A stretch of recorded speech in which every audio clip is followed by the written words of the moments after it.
thought I'd see you here. I'm currently on this luxury cruise ship enjoying Penacony's consumer-friendly sugar-coated cannonballs. What about you? Are you just seeing the sights? Oh, gosh. I'm not a bomb. I'm a hero bus, originally from the Lafu's Fixtural Garden.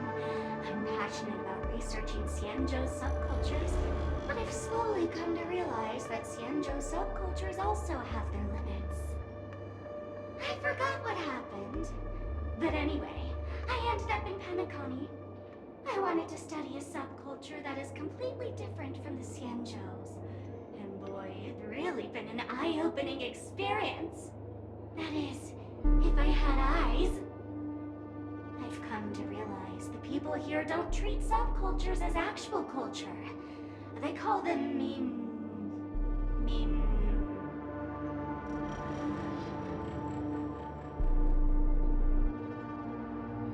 Yes, meme, that's it. They even have forms.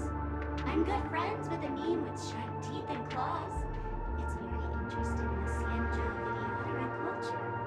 I gave it a Xianzhou name, and it was delighted. Oh, speaking of which, I should go and look for it.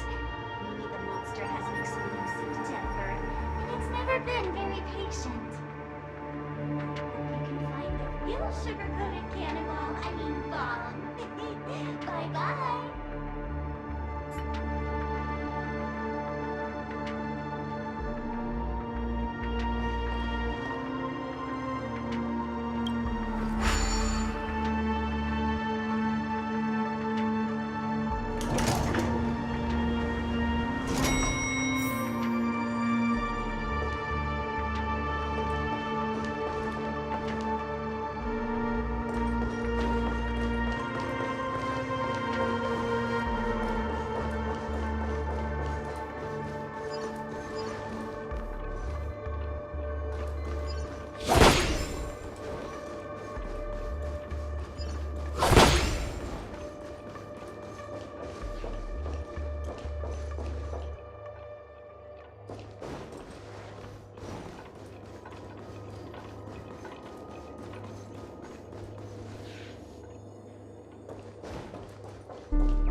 Is that Firefly? 28 minutes, 46 seconds. 28 minutes, 45 seconds. You're here!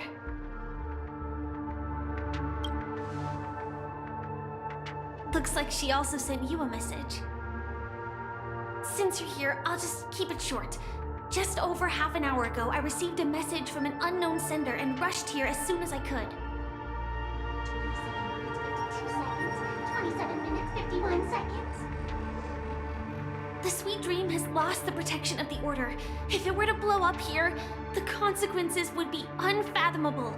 I've scrutinized it for a long time, but the bomb's design is incredibly unique, as if it's been locked by some mysterious path force.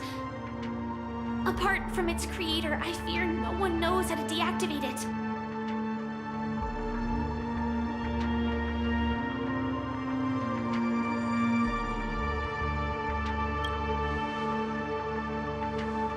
Difficult.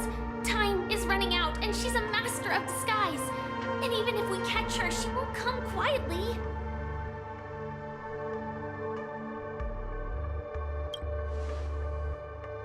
You mean the Watchmaker's guests? That's a pity. Based on my experience, I don't think any of them can turn the tide on this situation.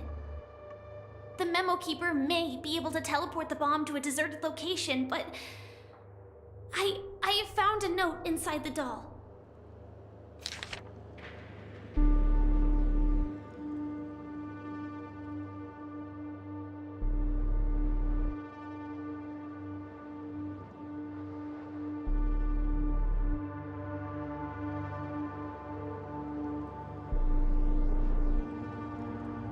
I don't know what grudges they have, but this path is a dead end too.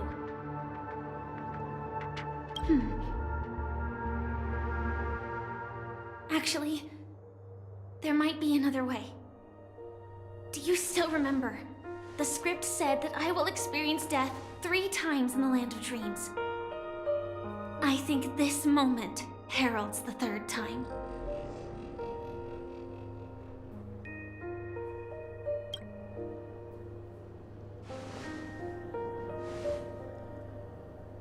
You may already know that I have no way of evoking dreams. I employ a Stellaron Hunter's special method in order to enter dreams instead. This allows me to perform feats that typical dream chasers can't. As long as I can bear the pain of the Memoria pressure, I'll be able to dive into the primal memory zone beyond the dream and extend a lifeline to the Radiant Feldspar. I will take this bomb into the depths of the dreamscape, as deep as possible where there are no living souls around. That way, at least no one will get hurt.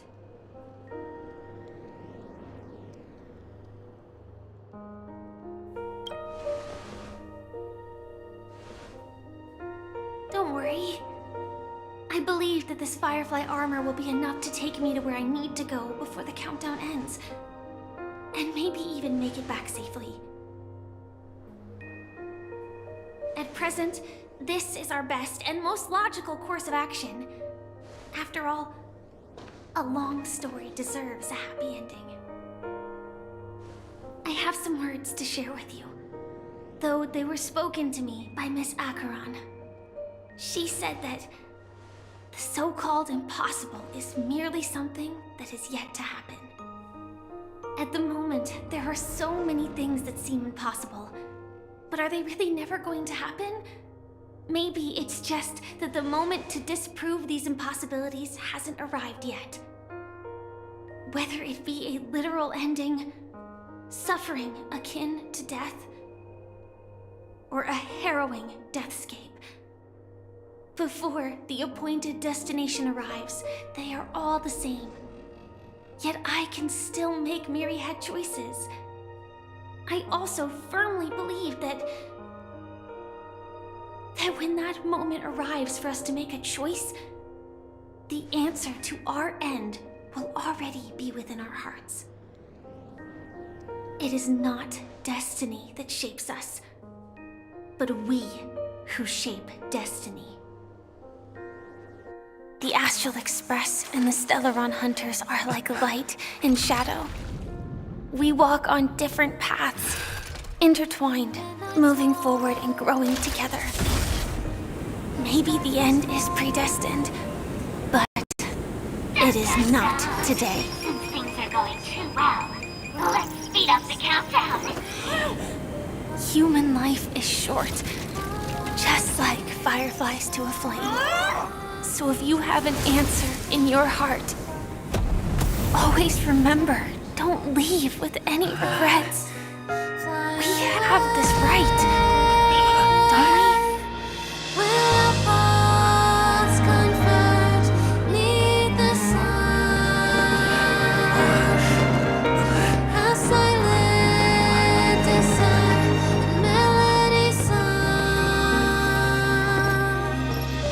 Since you care so much about other people's safety, why don't you go take a closer look?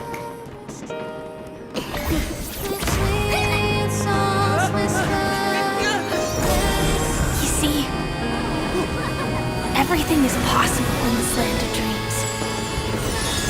We each came here with our own goals and realized them in unimaginable ways. Regardless if the result was a sweet illusion or a bitter reality. It was an answer we longed for, day and night. So, why do people choose to slumber? I think it's as you said. Because in the end, we will wake up from our dreams.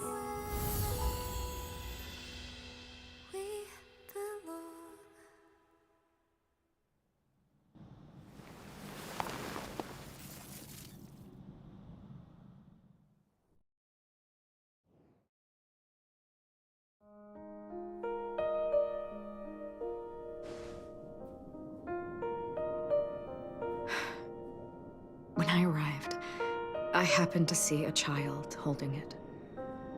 He said the flowers were prepared by Aunt Jessie for the watchmaker and the war comrade he'd missed his whole life. Mikhail would place 2 bunches of flowers here year after year. And after he left, it became 3. Your wishes will always be remembered by someone. Now, Penacony, as you hoped, has welcomed the dawn after a long, dark night. The path forward may not be a bed of roses, but at least people are prepared to step forth towards freedom. Tiernan, you can go home now. While the Nameless are also preparing for the next stop.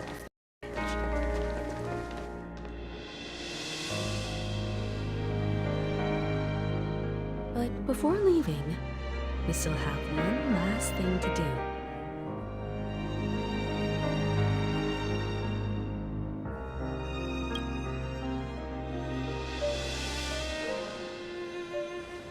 It is my honor.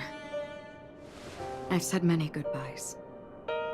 Yet I am glad that this is the first time I speak these words with a smile. But before leaving, I'm sure you all have plenty to say to the Nameless of the past. A fitting end to the tale of the departed. One could not ask for a better farewell. Go on. They're all here.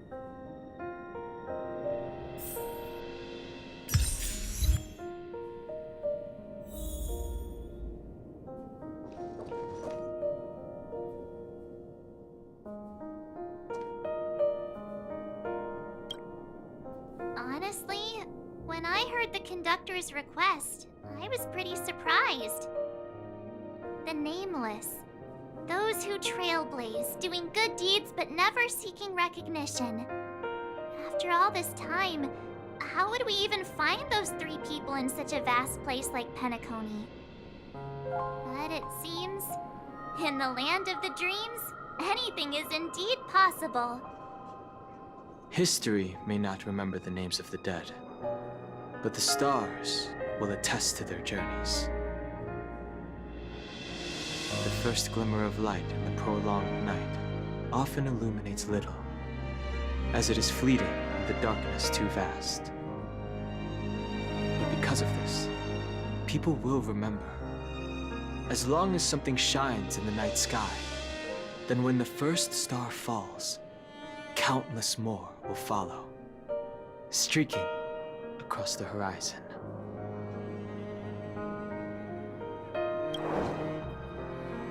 Brooklyn Tiernan, Rosalina, Jay, and Estella. We raise a toast to you, trailblazers of the Silver Rail. A toast to history that no longer remains silent. The passionate and courageous pursuit, and a voyage that traverses the stars.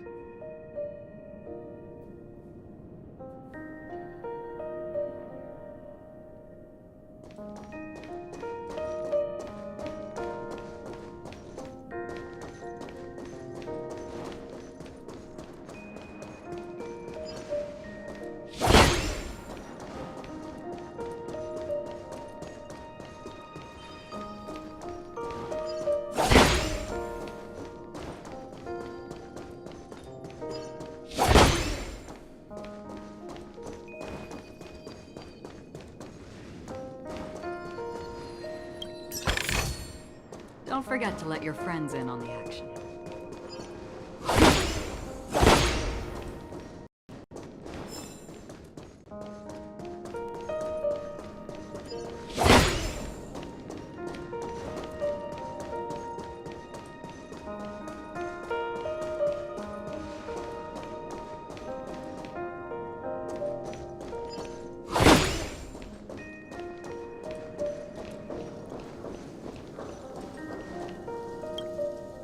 Is the Astro Express ready to depart Penacony? Apologies, Mr. Mika, that we are only now bidding you farewell. Oh, that's all right. You've all done so much for the Watchmaker, and we are forever indebted. Allow me as the representative of Dreamflux Reef, to make another toast to all the nameless. What will the people of Dreamflux Reef do now? Many will continue to live here. Those accustomed to being awake will mostly have a hard time getting used to a life of darkness with their eyes closed. Though the order has faded, there must be someone to watch over this primal memory zone. Penacony's nights are long, and there are many who are still far from a good night's sleep. As for the sweet dream over there, we're still managing without it, aren't we? Mika and residents of Dreamflux Reef, we raise a toast to you, watchers of the long dream. To your tenacity throughout time, to each sorrowful night, and to the dawn that is finally upon us.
It wasn't here last time.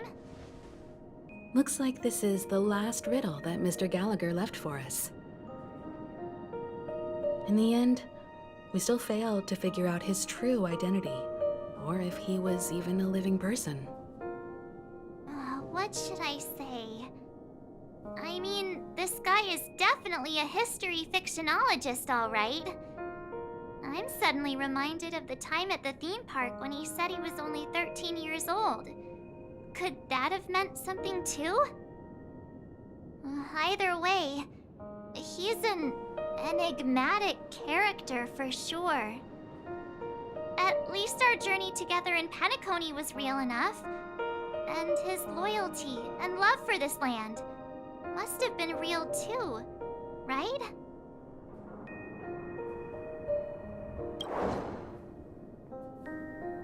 Gallagher, we raise a toast to you, the slumbering hound. To the festival's invitation, to all lies and the singular truth. If we ever meet again, please don't talk in riddles.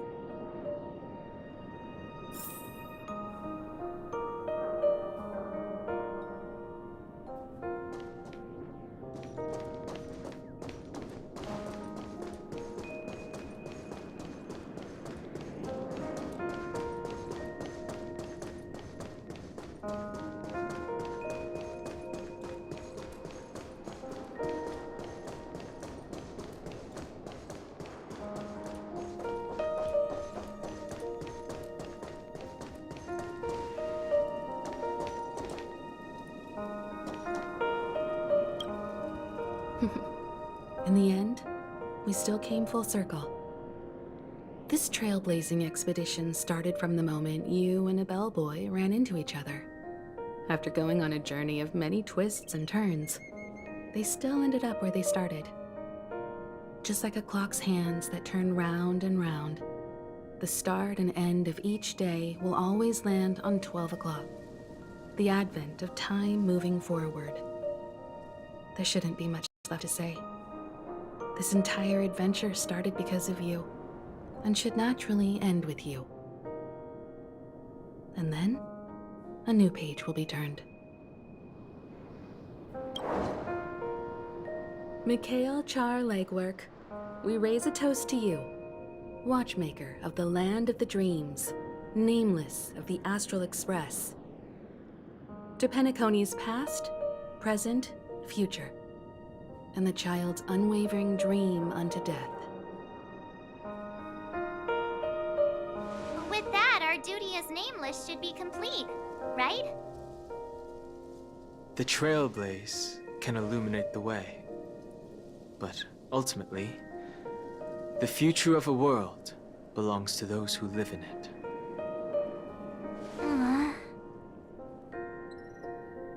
I still feel that Mr. Mikhail must have really wanted to witness this day himself. What's on your mind, March? Just a strange feeling. I had it a few stops ago, but it's super strong this time.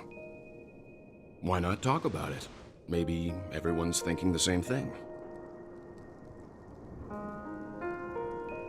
I can't help but think that whether it's Mr. Mikhail, Mr. Tiernan, or Madame Rosalina, their lives must have been long, and they must have experienced plenty of stories. They were also young once, stumbling and bumbling around just like us, getting into scraps and mischief, that sort of stuff.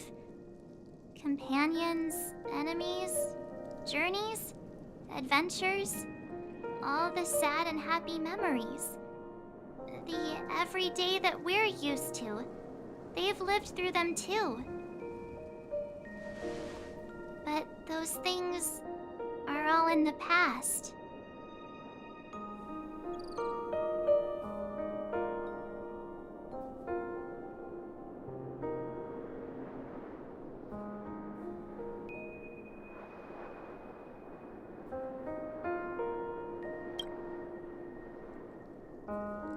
Yeah, maybe that's the precise thing I can't let go of. It'll be easier to understand if I use an analogy. Like when you're reading a book. If one of its characters keeps running into obstacles and experiences an ending full of regrets, we're bound to feel a bit mixed about it, right?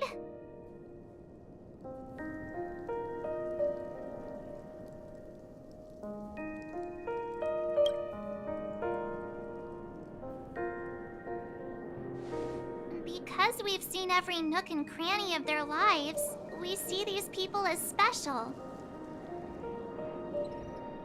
So, if there are parts of it that aren't really realistic nor logical, we still hope that their story gets a good ending when it comes.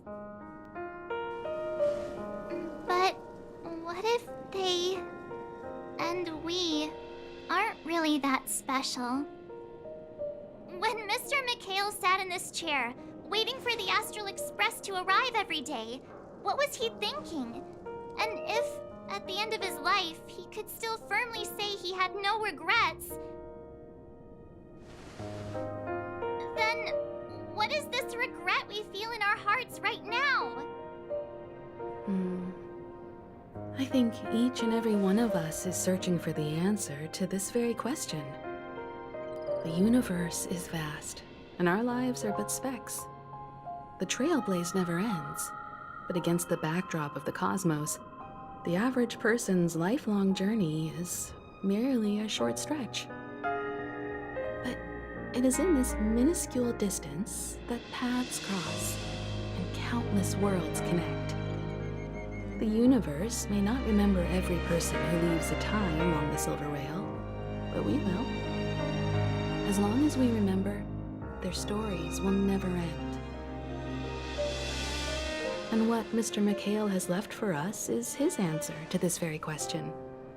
It may not be perfect, but it left a smile on this storied, jaded old Nameless's face at the end of his life.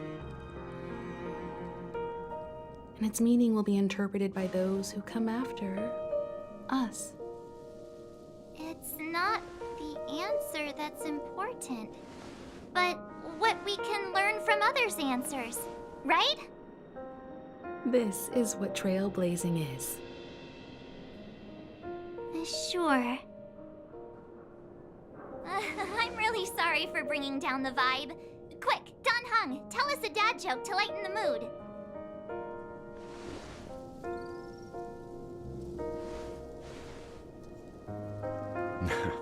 It's never a bad thing to reflect. One day, we'll all have to face our own farewells. But before that, we still have a long way ahead of us together. So the most important thing right now is to tell the conductor what we saw in Penacony. Then prepare ourselves for our next trailblazing destination. I should get back to the Express. Or maybe I could say my final goodbye to Acheron.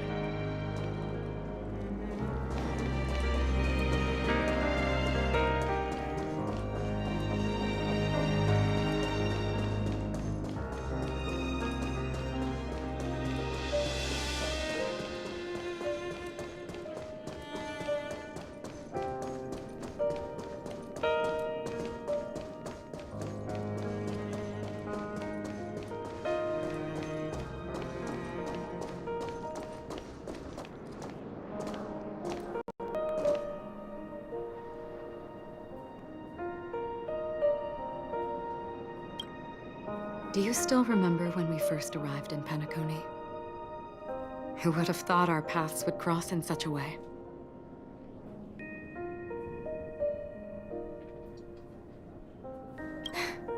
Come to think of it, I didn't even get a chance to formally introduce myself. Simply put, I'm a self-annihilator who was cursed by the Nihility. My hometown was destroyed a long time ago, and the whole world was erased beneath their shadow. In order to fight against the cruel end of self-destruction, I went on a journey, in search of a way to sever the chains of the Nihility. After a long and grueling search, I am convinced that my destination lies within the depths of the dark web, where reality and the Nihility are separate. In there lurks a secret called Device 9. One day, I'll reach it. The ocean of stars is vast, and given our destinations, I'm afraid our paths may not cross again. But the trailblazing expedition ahead is always full of unknowns, and my blade is sharp enough to sever fate. As long as we maintain our original resolve, I believe there will come a day where we will meet again.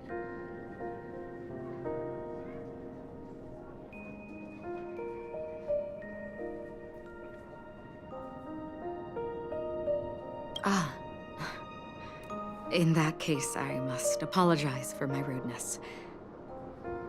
Do you remember when we first met? I once said you reminded me of an acquaintance. Because of the Self-Annihilator's curse, my memories are stripped away, blurring my past. And after our journey together, what I originally thought were familiar feelings were merely illusions. I believe this was truly our first meeting.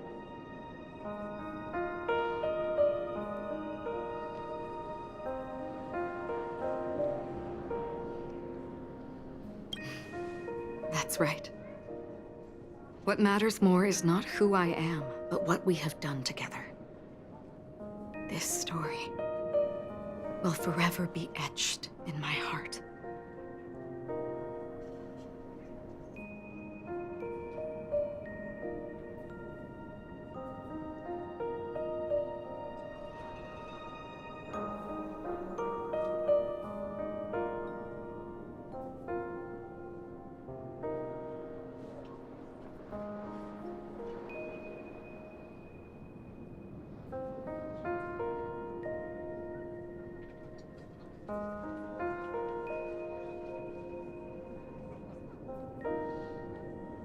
We both still have our own paths to walk. So let's forge ahead. Hopefully, if we meet again, it'll be beneath clear skies.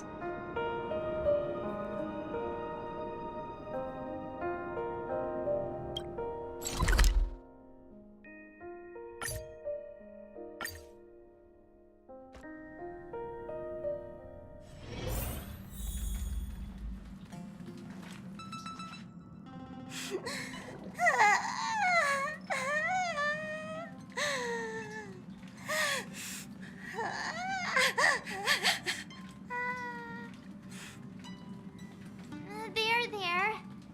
Chin up, Pom-Pom. Don't be sad. Don't cry. Wow. Your method of consolation is truly unsophisticated. Still better than just standing there like a scarecrow.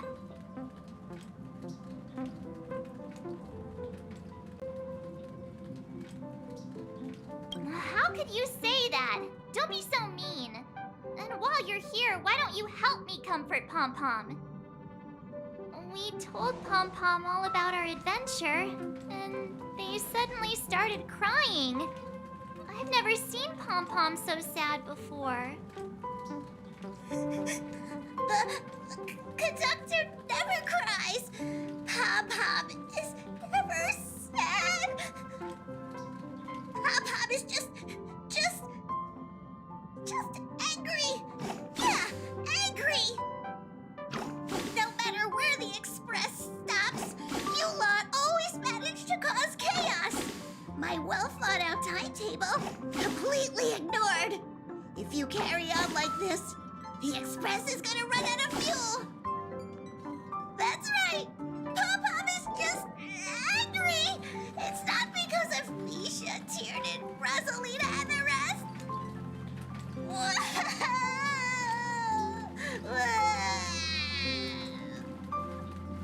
It's okay. Oh, Pom-Pom, just let it all out. Everyone, could you all take a break in the next car? Don't worry. I'll stay here with Pom-Pom.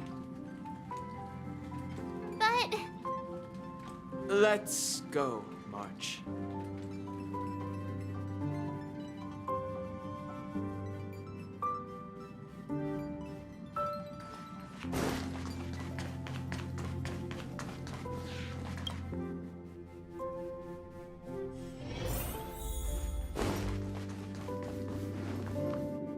I never expected Pom-Pom would be so distraught.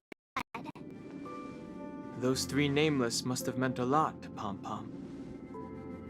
No one knows exactly when Pom-Pom boarded the Express, but one can surmise that their journey has been filled with many hellos and goodbyes.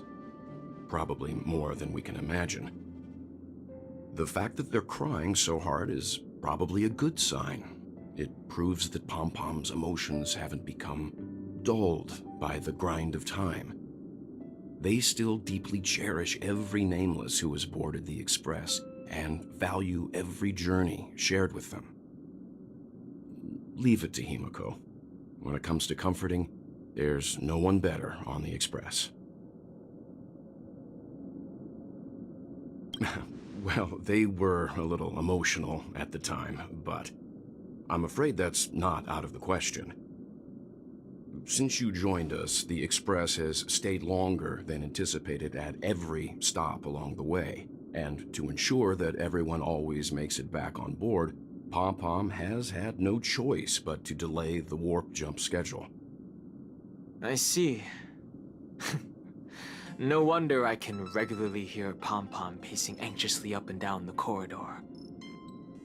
Turns out Pom-Pom's been silently putting in a lot of work for us. Wow. Different from typical vehicles, the Astral Express converts every Trailblaze into the energy it needs to run. Ideally, as long as trailblazing expeditions continue without interruption, the Express will receive a constant flow of energy, much like a perpetual motion machine. But because of our previous encounters, fuel is being used up much faster than expected. We can probably only pull off 2 more warp jumps at most. Only 2 more? Isn't that super risky? Oh, I don't want to become an ice cube floating around in space again.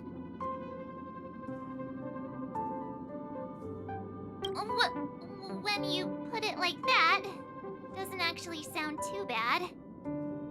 But I don't even want to become an adorable ice cube floating around in space again. Which also means that we must prudently consider our next destination. Yes, I've already checked the astral charts. The 2 nearest worlds to us are the oceanic planet of Lushaka and the agate world, Melustanen. As for which one we're headed to, that still requires a vote. Or perhaps you might consider a suggestion.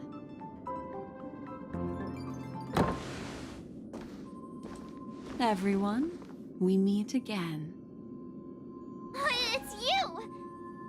Why were you just in my room? It's a very cute room, Miss March. Just like you.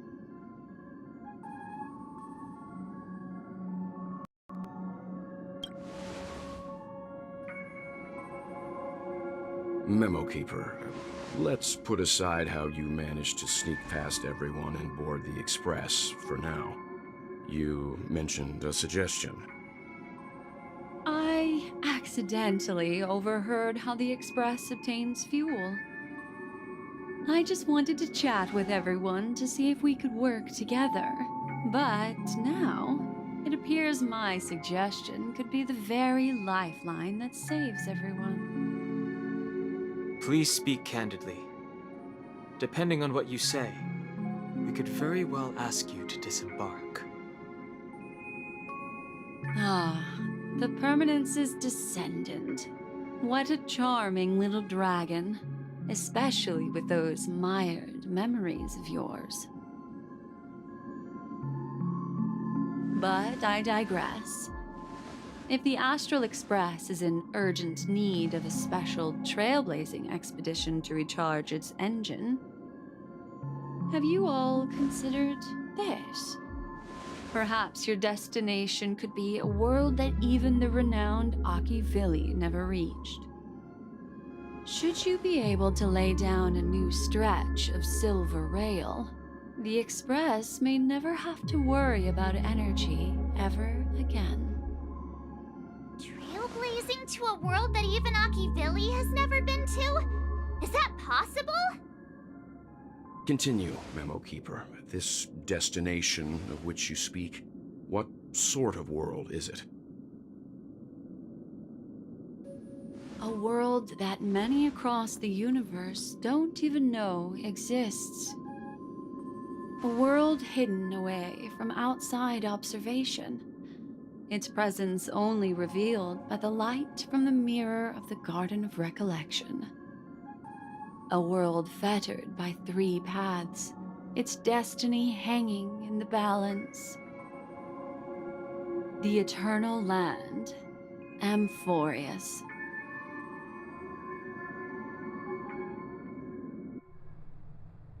I hope I'm not too late, child. I wasn't expecting it to be you. Don't you know how many sentry posts the family has built? And how hard it is to get you out of here? Looks like my time's up. What do you mean? What time? Negotiation, interrogation, or death. My fate lies entirely in your hands, Lady Bonajade. The dance is done. Why bother with the compassionate pretense and give someone who's about to die the chance to talk? Despite your fall from grace, you still look well. I'm very glad to see that you're so full of verve. Do not insult my pride with half-veiled sarcasm. Have you specially come to see me just to sate your vile vanity? Oh, of course not. I merely came to fulfill your younger sister's wishes. To offer you a generous trade. That is, if you're willing to accept. Robin? To build a true haven where everyone can attain peace. That's the oath between you siblings, isn't it? If I told you there was still a chance to realize this vow, would you be willing to talk to me then?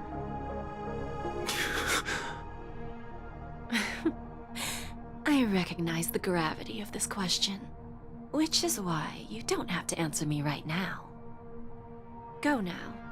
You are free, O Chosen One, who dare to exceed his bounds, sever your wings, descend to the mortal realm, and walk their lands. See what this world is truly like. I will not accept your charity. As I mentioned earlier, it's a trade, and you don't have to give me an answer right now. Rewards are not reaped in a day, and if there's one thing I'm best at, it's waiting. The sweet dream still continues, and the night is still long. You have plenty of time to contemplate your answer. A word of advice for you before we part ways. A word of warning from someone who's been in your shoes before. Life is too short to miss out on golden opportunities.